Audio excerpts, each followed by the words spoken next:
säga någonting också. Sjunga. Inte sjunga. Alvar då? Sjunga.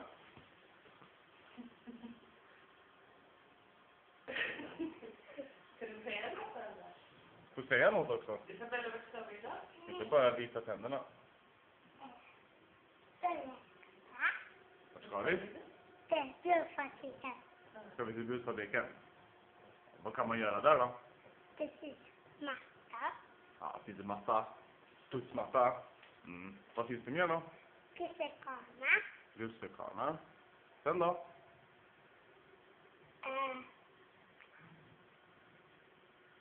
Cyklar. Och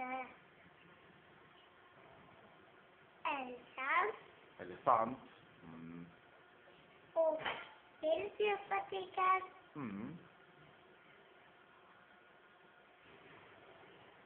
Du åker på träff. Nej, gå på djurfabriken. Vi går till busfabriken. Men det är långt.